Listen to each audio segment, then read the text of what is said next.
आज की इस वीडियो में हम डिस्कस करेंगे फॉरेक्स इंडिकेटर्स क्या होते हैं और क्या वाकई ही फॉरेक्स इंडिकेटर्स आपको प्रॉफिट कमाकर दे सकते हैं।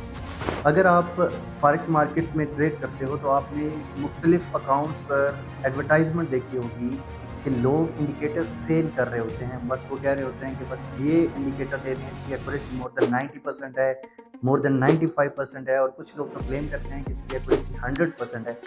इंडिकेटर्स लें, अपने चार्ट्स पर सेट करें और ये जो सिग्नल प्रोवाइड करेंगे सिर्फ आपने वो सिग्नल्स लेने हैं और आप प्रॉफिट ही प्रॉफिट कमाओगे।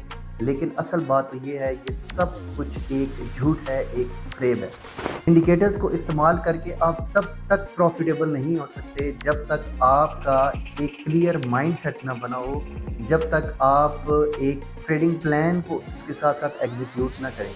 आज की इस वीडियो में हम जानेंगे कि इंडिकेटर्स क्या होते हैं, इनको हम किस तरह यूज़ करते हैं, कुछ एग्जांपल से समझने की कोशिश करेंगे। Hi everyone, this is Ciaz Zafar और आप लोग मुझे देख रहे हो क्यूरियस के डिजिटल प्लेटफॉर्म से।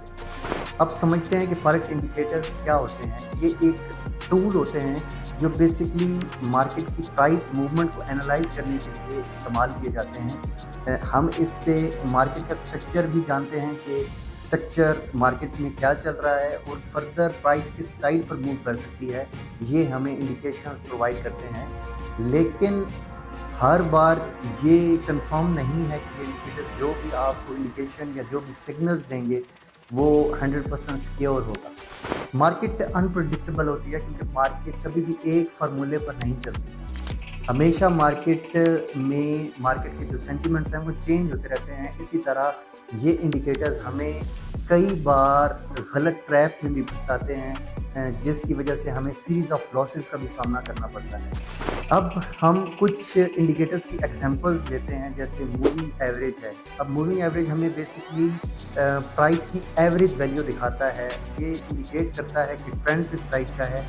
अगर प्राइस मूविंग एवरेज से ऊपर है तो सिंपल वर्ड्स में हम ये कह सकते हैं कि ट्रेंड अपवर्ड का है, और अगर प्राइस मूविंग एवरेज से नीचे होगी तो हम ये कह सकते हैं कि ट्रेंड डाउन साइड का है।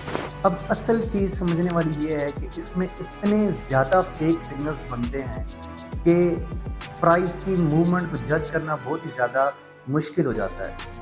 आप किसी भी एक इंडिकेटर पर रिलाय नहीं कर सकते, या आप एक इंडिकेटर को इस्तेमाल करके कोई सिग्नल जनरेट करके लॉन्ग टर्म तक उससे प्रॉफिट नहीं उठा सकते।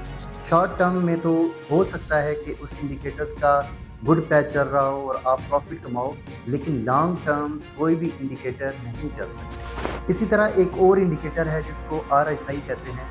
ये हमें प्राइस की स्ट्रेंथ को बताता है कि मार्केट ओवरबॉट के एरिया में है या ओवर सोल्ड के एरिया में है।